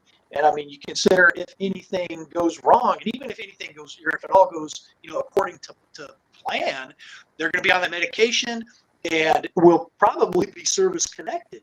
So now we as taxpayers are on the hook for something that is 100% a personal choice. It's all elective. And then too, you look at from that other side too of that individual, some of these units, that is going to be a serious, safety risk to that individual, that transgender person. And it's a total nonsense. And I think the numbers are around 8,000 or 9,000 that are actually in. And as a recruiting tool, it's horrible idea. Well, I would agree with you on that one. So let me get one more in here and then give a chance to get you off that subject. But yeah, it's a really dangerous situation, and in a profession that's inherently dangerous. We lose service members in training every year. People worry about combat, but we a very dangerous vocation. But switching to something a little different that affects everybody, the national deficit's a major issue here, and state budgets are an issue. Where do you sit on the fiscal conservative side? I would imagine you're probably for balanced budgets and not doing deficit spending, but we're on the verge of bankruptcy in America, and fortunately, looks like DOGE is rooting out a lot of stuff at the national level that needs to be addressed. But where do you sit on that? And I want to thank you for running for office and stepping forward as a fellow member of the Veterans of Foreign Wars, and appreciate your service. And I'm going to drop off here. I'll let Tom answer that, and I look forward to hopefully your success and winning your campaign. So I'm going to say good night, everybody. Thanks, guys, and Tom, thank you for your answers. All right, thanks for the questions, and welcome home, brother. Kinda. So the question about the national budget, it's not a matter of if, but when. I kind of parallel this to talking about it in household terms. And how long can you run your own household spending more than what you make before it fails? The question may vary, and you cannot run a government at a deficit indefinitely. And I do believe we are at a point now, we're at a critical tipping point. With the numbers, we're getting ready to be spending more on servicing our debt. And I think we've already passed it. The more servicing the debt, the national defense, it's just going to be the biggest item on the budget. And so you have to start addressing these issues. And DOGE, while they've done a great job, Congress needs to follow it up. And root this stuff out with the budget and with that process. And again, they try and overcomplicate this stuff, but it's simple but not easy. And simple in that you cannot continue to spend more than what, in this case, you take. We have seriously got to root out that fraud, waste, and abuse. No surprise to me that we're fighting this stuff. Some of the numbers and the names of things have been weird and concerning, but it's there. So we have to get under control, and this is within the House in particular, the power of the purse lies in there, and they've abdicated a lot of their responsibilities to the executive branch. And now they're getting mad about some of it, but they need to follow this stuff back up. All these cuts, they need to be cleaning it up right behind them. Right. And What's your pathway right now between now and election day, or the primary day? What's your pathway to victory? And against an ensconced incumbent, it is very hard. What's your pathway right now? Well, what's the reception you're receiving there on the ground? So yeah, I call it incumbent protection racket, and someone else I've picked up that term, but so I on the last one was 19% of the vote, and very grassroots, going to the GOPs and the festivals, and just town type events within the district, and within the GOP itself in the counties, there's a very strong current to change them out. But so the path ahead is still continuing to do the same thing, strengthening those connections within the district, and then just word of mouth, spreading it, and then the fundraising. That's where my campaign lacks. Right. It's a difficult thing to do. But I think the path is there, and actually gaining some traction within the districts or within the counties. And like I said, those GOPs, most of the people you talk to are ready for a change, because we out here, the Republican Party is changing, and becoming more conservative, which it should be. And now we're sifting through a lot of these guys that are still part of that old system. Like, hey, we keep doing business as usual, and it's all good. We're just out doing the grip and grin.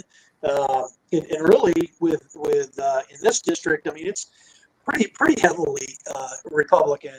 Right. But it's still, these guys got to do something. We got to do things different. So how many days a week are you out there talking to people or attending some event in the public eye or something like that? It just kind of varies, but usually 2 to 3. I'm doing something, going to the GOP meetings, VFW meetings, American Post, American Legion meetings. Right. Now we're starting into the festival season. So the farmers markets, and just, as I just go about my day. And within the VFWs and the American Legions, the veterans organizations, I obviously I say I'm running, but it's a presentation that we as veterans should be, attacking from, if you will, from the district as well, and asking these elected representatives to come talk to us over, veterans issues. Right. Yeah, that is true. So, yeah. So what are some of the things that you're hearing from your potential constituents, that the issues that they're facing, if you will, that maybe you weren't aware of whenever you ran last time? This time around in Bedford County, we have the Tennessee walking course is big in that area, and so part of it out there is Congressman Desjardins has pushed in a change to the Horse Protection Act, and I am not really read in on all of this. At some point, I do have a guy over there at the celebration that will walk me around so I can understand it a little bit more. But he's pushed in legislation, and to me, it's Spotlight Ranger. It's got a 2% chance of passing, and he's not talking about what he's doing to further this legislation that is, from what I understand, is negatively impacting the area, the USDA, and then the Department of Agriculture. Both of those, I believe, are putting some regulations into the Tennessee walking horse industry, I guess, right, that is negatively impacting them. So that's something that was a new one, this legislation. But mainly it's not anything in particular. It's more been with his conduct. He does not do town halls, hasn't done one in I don't know how long. And to me, for me, at least quarterly, somewhere in the district, I should be doing a town hall, me personally. And then throughout that, whenever, I should be doing videos, which I already have, right. a YouTube channel for the campaign, and letting people know what's going on. Yeah, well, I can help you out with that. I ran for office and I hold public office, and I've offered to do those things, and I do those things or have, and the lack of people that actually show up or participate, it is abysmal. It's just in a lot of ways, it's disgusting. You hear all the issues and problems you have, whatever the office is. Well, I sit on the local school board. You hear all these problems and issues, and you're like, hey, I'm willing to come listen to you where you're at. I'll come and hold a town hall, or I'll do it virtually, and people just don't show up. It's disheartening in a lot of those situations. So, but I'm glad that you're willing to do that. And that's what we need in our elected officials: somebody who's willing to show up and do it, even if the public doesn't show up. Yeah, and I saw that too. So Right. during the last time with the campaign, the congressman's office does have the mobile offices that he'll set up in the district. Right. He doesn't attend them, but he has the rep there. And I was the only one showing up asking questions. So I totally get that, but to me, it doesn't, relieve me of that responsibility. I do think, I should still be doing these. I mean, Marjorie Taylor Greene just had one. The Democrat candidates seem to be able to have them. Right. And it's been, on this particular subject, it's been interesting to me. I was told, have been told previously, that he was not doing the town halls because of security reasons. And my answer to that was a couple of things. One is stay strapped or get clapped. And two, if it's too dangerous, go find something else to do. Right. If you're afraid of the people that you represent, you don't need to be in public office. Exactly. And so that's kind of what I see to that in the town halls. But yeah, if you're scared, go do something else. This is not for you. And you knew coming in what you were doing. Right. Absolutely. Yeah, and if you need to make a spectacle of having security there, that's another thing. I'm sorry. I get it. As a public official, you depending on the level, you may be somebody may be eyeing to take you out. Somebody be eyeing to hurt you. And a lot of those could be in the moment somebody gets mad at you and punches you or something. But the odds of it happening very slim. And to use that as an excuse, it to me it doesn't fly. Doesn't fly. And now the current reason that we're being given is that now he's he's in his 8th term now, and he is now the chairman of the subcommittee on strategic defense. So now we're being told that he's too busy, which and so I don't know. You're on a subcommittee, my friend. I'm sorry, and it's your 8 terms to get to a subcommittee, and I'm sorry. Exactly. But so now they're on the 2-week break. This is week 2 of their 2-week break. At least now. Last week he was cruising around Texas. He went and hung out with the boys down on the border patrol. Which of course, yeah. But they do that for a low hanger post on their social media. I was out at the border. Why weren't you in your district though? And then, he went and saw SpaceX. And then now he has been posting where he went. He was in the east side of the district out in Ray County, and then Bledsoe County out there.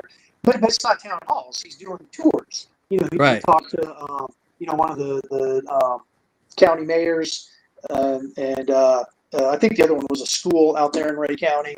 But he's popping up and hey, here I am. Let's get pictures. The photo ops. I know. Yeah, that's the thing. Whenever you get in public office for too long, it becomes the photo op. Is I'm showing up. Look, I was with all these people, but yet you didn't say much of anything. And if you did, it was controlled. And then you were ushered off. You didn't take any questions. And so, where do you stand on term limits? And how do you think that would rein in corruption in Washington? So, and this has been one of the other things in this district that I hear a lot about is term limits. And Congressman Desjardins actually ran initially on term limits. Of course, can't figure out what those term limits are. And my line on it is 2 terms, the first and the last. And I'm totally kidding. But 12 years. So for this, in particular, the House of Representatives, that's 6 terms. For the Senate, 2 terms. And then if we didn't have, we hadn't changed the the Constitution, the presidency, I would say the same thing. 3 terms there, 12 years, they all meet up. And Right. go do something else. And that's I kind of see both sides of it as far as the term limits. Right. Because, who are we, in Tennessee's 4th congressional district to tell, somebody in, Wyoming's 1st district how many times they can send one person. Sure. But I do see, so me personally, that's it, is those 6 terms, 12 years.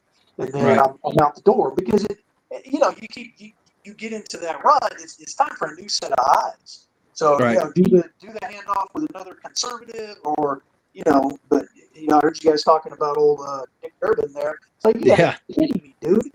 At least he got out before they carried him out. Right. Absolutely. But John, you want to jump in with a question? Well, I don't understand term limits myself. I'm kind of always hang on a second. I'm like Chris here. I've always thought term limits will rest upon whether we vote them in or not. If you don't want them there anymore, you vote them out. But then Right. if you got corruption in the party, how do you vote them out if you can't? So I guess that's why you need term limits. But no, Chris and I always get kind of split hairs on this one. But regarding direct taxes, okay, so we have personal income taxes that was brought in by the political left in 1913. And I'm vehemently opposed to them myself. And there is a bill out there for a federal sales tax, which I'm not overly fond of either. But I think it's a better deal than a direct tax or a personal income tax. But how do you feel about direct taxes? Getting rid of direct tax as a personal income tax, and what would you replace it with?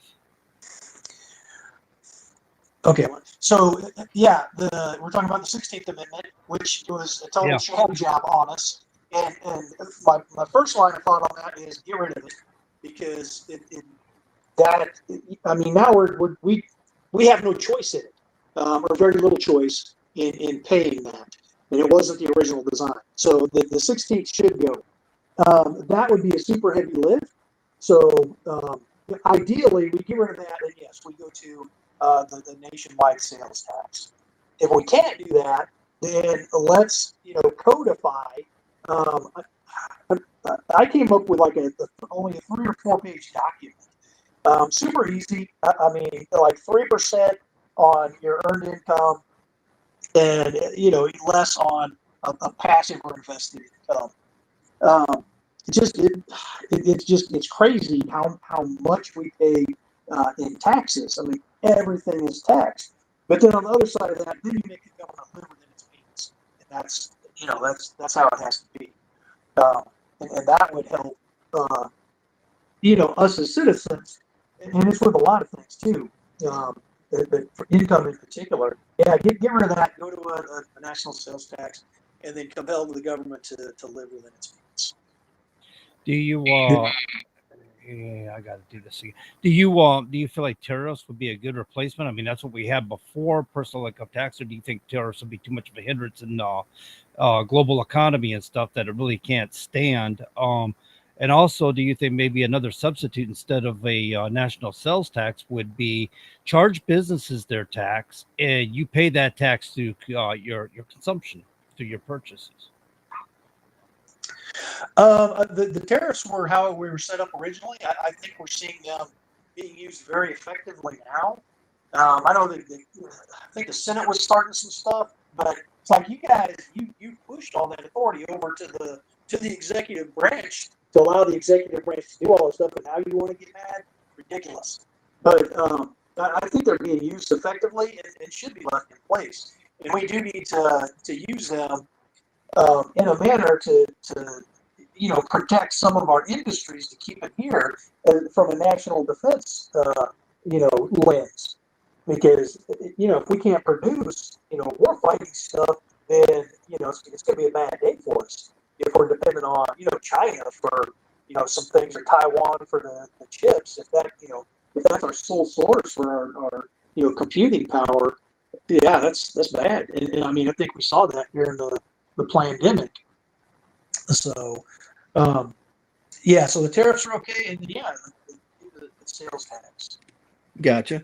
Now I know we haven't touched on where people can find you on some of your social media. What are some of the easiest ways people can find you and follow you, if you will, and of course if they want to donate?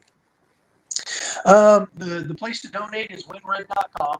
Pretty easy platform. You just go to the map, go to the Tennessee, and go to the U.S. House, and scroll through them, and you'll find me there. The biggest platform I use really for engagement right now is Facebook, and that's Tom Davis for Congress. I have YouTube channel up is Tom Davis TN4. I'm on the X machine, Tom Davis TN4, Instagram, Tom Davis TN4. I think that in my website, TomDavisTN4.com. Okay, good stuff right there. Yeah, so a lot of places where people can reach you and stuff like that. Are you finding a lot of people are finding you on social media or through the internet? Basically through the use of technology, or are you having to go out and find them in public before they are venturing to your social media pages and et cetera? Right now, it's been more that I've found them, and then Right. I've been going around to speaking engagements, and just like this, like, hey, Tom Davis, Tom Davis for Congress on the Facebook, and they type me in, and I'll Right. pick up a few more followers. Good deal. Good stuff. And John, do you have any final questions? I know Tom's going to probably jump off here in a second. But you have any final questions before we get to the last part of our show? Well, I'm kind of hang on. I'm kind of curious. SCOTUS passed a lot of laws regarding, and that's a pet peeve of mine. They passed a lot of laws. They rulings. They passed a lot of rulings regarding laws that have been ruled unconstitutional. However, these laws remain codified. Congress never goes back like in a form of a legislative review and say, all right, we already know these laws have been ruled against. We already know that they're unconstitutional laws. Would you be in favor of the removal of all these codified laws in order to get rid of the unconstitutional laws? Can you say the question again about removing the laws? So basically, Congress leaves laws into place instead of removing them. They never go back. If you notice, they never go back and remove these laws. They just leave them there, even though they've been ruled unconstitutional. So my question to you is, are you in favor? I know there's nothing going on in Congress, but would you be willing to push, or are you in favor of entering Congress and pushing a bill or pushing an action like a committee or something to go and remove these laws or pass bills to have these laws removed from codification so that they're no longer laws anymore? So it would remove confusion from the American people when they're reading laws. They read them and think they're actual existing laws that can be enforced when they're not. So I was wondering if you'd be willing to take the step forth and get those laws removed. Okay, yeah, and that's one of the things I've said is to go back through the legislation and clean it up. I currently have a big problem with the judicial. And it goes back to our first Supreme Court Justice, John Marshall, and we've gotten to the point now where we're living under judicial tyranny. So I think probably what needs to be done before we do that is to get the judicial in check. I mean, the design was not for them to be the final arbiter of what is not constitutional. They have a role to play in it, but now whenever the judicial says it's unconstitutional, we throw up our hands and say, oh, the Supreme Court says, until the makeup of the Supreme Court changes and they change their minds.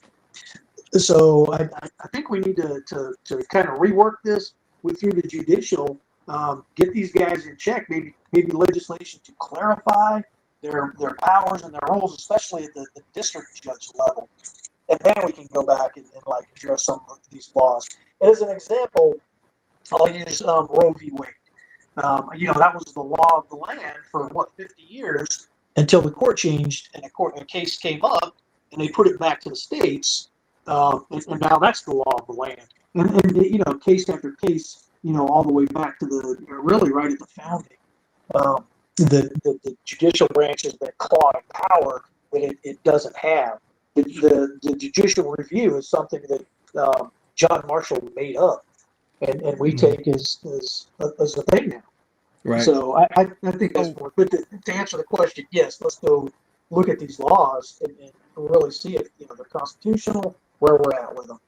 So what do you feel like the role of the What do you feel the role of the judicial branch is if it wasn't to determine whether Congress did right or wrong? It's to hear the cases between parties and between state to citizen to state and state to state. Mm-hmm. Well, okay, but those cases, what are they usually about? I mean, okay, so you got oh gosh, I can't think of his name now. Why they're in DC, the case in DC, the gun. You got the Bruin case and Heller. the Yeah. Heller case, Heller versus DC. So you have these cases, and they were about constitutional rights. If I'm, as in the city of DC was violating this gentleman's rights to keep and bear arms. So it had to be a rule on law, correct? Right, but had we not gone back or go back to the 1934 National Firearms Act, that one was decided constitutional when it was not constitutional. I mean, in my opinion, shall not be infringed is pretty clear, and it's an individual right. Yeah. So, but the court changes and goes back and forth. So yes, they're there for it, but then let's go, maybe clarify some legislation. But they're, they are not the final arbiter of it, and they're more between, like I said, the citizens in the states and state to state. And another case, when they ruled on the Commerce Clause, and this is an old case, but they said that Congress can regulate what you grow on your own land.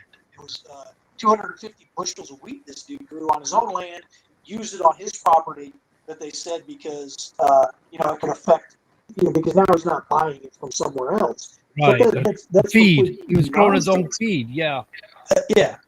Uh-huh. So, like I said, we just, they are, in my opinion, we're at a point where that needs to be addressed, and we need to reel those guys in.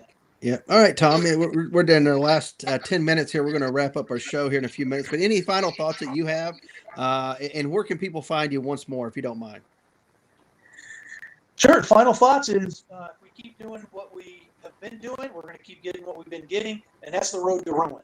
The country will go bankrupt. And then get Tom Davis for Congress on Facebook, and then the other platforms, X, Instagram, and my website, TomDavisTN4. There we go. Appreciate you, Tom, for being here. And we're looking forward to watching your campaign over the next several months for sure, and see how it goes. Yep. Thank you all very much for having me and the questions. I appreciate it. Yes, sir. Appreciate you. We'll let Tom jump off there. And of course, the Colonel jumped off the first hour. He's still in South Africa for the listeners. Tom had a few static issues there, but got a decent interview. Probably have him back on at some point in the future. Right in the vein of where we like to have candidates. That conservative vein. It's where we need people. And like you said, days are late. 8 terms initially ran on term limits, but 16 years into it, going on whatever he's going on, 17, 18 years. I mean, after it's all said and done, I'm like, it gets to a point where, hey, appreciate your service. At some point it's enough, right? Yeah, no. Well, see, that's the issue I have with term limits, because if you have term limits, where would Rand Paul be? Right. And so it's kind of like, I realize he's only one guy, and we do have a few good members of Congress out there that we'd like to keep, but right. So we would lose that advantage. Oh, so you kind of wonder with the new guys coming in, who are they going to work under? And you always risk that for sure with term limits, but at the same time, guess what? It eliminates the amount of bad that bad person can do. You know what I mean? They're only there for a short period of time, regardless. Even all the good intentions that Congress has heaped upon us over the past, dozens of years or whatever, that eventually have a negative effect. You could put piece of legislation in where you have the best intention, the greatest idea, but then you keep adding to it to the point it gets to the point where it's not effective. Great idea initially, but no longer needed at this point. It's the games they play too. I mean, how many times we heard Marjorie Taylor Greene say, "Yeah, they had a midnight vote. Guess who didn't get notified?" Right. So they don't notify certain people. So you got a small quorum of members of Congress passing a vote. So they notified the people they want the yes votes from. And it's these kind of seedy little games that are getting played. These are the issues that need to be addressed. And the whole, like, I go back to the party, if you have term limits, what you're going to have is young, inexperienced people constantly in Congress being controlled by the party because they're not going to know what direction to go. Right. And I understand that too. I understand that, but that's why you don't put such in the legislative branch, at least, you don't put such a short number of terms, and of course you say it's a lifetime number of terms. Let's say 6 terms in the House. That's 12 years right there. Not everybody in the House and the Senate's going to be voted out at the same time anyway. You could put, again, still have the staggered terms like we do in the Senate, where every 2 years you have a third of the Senate that's up. And by the time you get to that 6th year, you've had everybody's been up for election, because you serve 6 years. But you could do 2 terms there, something like that, 12 years, whatever. And I know it's not going to fix everything, but it could definitely be a step in the right direction, But if you run on something, if you run on a term limit, so on supporting term limits, or you're going to self-term limit, I think whenever it gets to that point, whenever your time is up, you have to honor that. You have to leave. And there's only been one member of Congress from Tennessee in recent memory, at least in my lifetime, that said he's only going to serve 3 terms, and he did that. So he ran for governor several years ago too, but didn't win, didn't become governor, but but did live up to his promise, term limits. The guy I ran against in 18, not speaking ill against him, but he promised 5 terms, and then he tried to say he promised 5 or 6 terms, but he never did that. And all his mailers and stuff, and all the promises that he made in the media said 5 terms, but he had to go back and clarify, just like Tom told us. He's like, oh, he's a chairman now. So it's different. Even though the Republicans were losing the majority in 18 anyway. That was the excuse used. Oh, I'm a chairman, so therefore I need to stay where I'm at. And I'm like, well, you're not going to be a chairman in a few months, because we're losing the majority, because you didn't live up to what you said you were going to do in the first place when President Trump went into office in 2016. That's why you lost the majority. Yeah. Yeah. But anyway. No, that is an issue. I mean, our members of Congress get in there and they lose their way. They had a plan. They had an idea. And I always thought maybe because they didn't have support. If you look at a presidential campaign, the people on that campaign are going to be in his administration. Right. So he's got a base that's working with him to get him there. And they're all on the same agenda. They're on the same goal. You get these members of Congress are pretty much going out there alone. I mean, they got their campaign team, but they're commonly paying for them, right? They're not necessarily going into office with them, and they're not going to be supporting them once they're in office. So there's no real base for our members of Congress. If they had support groups at home, like little committees of people and stuff that they went back home to and met with on a regular basis, they would have that support group and they would be staying well-rounded. But I don't think they do that. Yeah. Well, a lot of it, it's some of them do. Some of them have some groups that they'll go speak to regularly, but they don't put together any local committees or anything like that. Yeah, exactly. So they got no direction anymore. The only direction they got is that of the party. Right, and for friendly groups that they'll go and speak with. Yeah, it's true. And of course, any town hall that they do is very well rehearsed, controlled for sure. I've tried to talk to plenty of members of Congress to have their staff over here trying to push you away or usher you out or push you in a different direction or here after you stood there for 2 hours and here, they're not going to take questions or talk to anybody. They're just taking pictures and we got to go. Yeah, I didn't stand there for 2 hours for that nonsense. I could care less about that nonsense. Well, what's funny is whenever you do get the hard questions, it's always you have somebody that's, oh, you're trying to disrespect me, or you're coming at me. It's like, no, the person asked you a nice professional question. It was very nice, cordial, and you can't answer it. So they try to get their staff to bail them out. I see that. Or they act like they're being accosted and attacked. It's like, no, don't do that. Just answer the question. This sounds like some liberal left tactics here. I know. Oh my God, you hurt my feelings. I know. I need a safe place. I got to run to my bus. I've seen people on the right do the same thing. Oh yeah, use their staff as a buffer. Yeah. Especially if they've been in Congress, in the House or Senate years and years. They know how to use that staff to buffer them for sure. Yeah, and there's some that's going to be running for governor here in Tennessee coming out. Some career politicians. I'm hoping they don't get elected though. Oh yeah, they're not your favorites, huh? Oh no, I can tell you that. And of course, I'm not their favorites. I'm not the favorites of most of the establishment Republicans anyway. because I want to do away with them and actually have the people have a say, and people should have a vote, and we should listen to what the people have to say. And of course, that's not the way that it is if you're going to be moving up within a party's apparatus. That's not going to happen because you don't want the masses having a say. It's the ensconced groups within. They have to have the say, the power. Everybody else is on the outside. Why do you think they put us there? You know what I mean? Well, that's why we have corruption, right? Because they're looking for people to put on the inside track, but they want their yes men. And this is how they get things done to push their agenda. So, hey, you know what? You want to be the next congressman in this district or whatever, and as long as you're backing me and support me, I'm going to make sure you get there. Yep. Yeah, we've seen that. Absolutely, yeah, a lot of corruption in Washington. You also have it in your local governments too. Yep. So they say local can be the worst. Oh, it is absolutely the worst, and you have people that don't pay attention in the least to local government, and that's how easy people can just get away with so much skeezy scheming and just underhanded, under table stuff. Yeah, it's just dirty. Oh yeah, you got to get to them town hall meetings. I'm telling you, the stuff that goes on, but I've been to town hall meetings and heard them say, I wish more of the public would be here. We got, 25, 30,000 people in this town and there's 10 of you standing in front of us, Well, I promised to do, monthly, town halls on social media and in-person town halls. And I did social media town halls. I said, as long as people will participate, and this is my promise in the campaign, if you participate, I'll keep all of a sudden I'm sworn into office every month. I did them for the first 3-4 months or so, and people just weren't showing up. I said, I'm going to give it one more try. Nobody shows up. Like one person pops in, pops out, and that's it. Like no questions. I put my email out there. I said, there's 3 different email addresses you could send a question to, and I'll answer it. Nobody. Like only on occasion you may get one question, and it's just by chance because somebody was just sending you a question. Had nothing to do with the fact you were doing a town hall.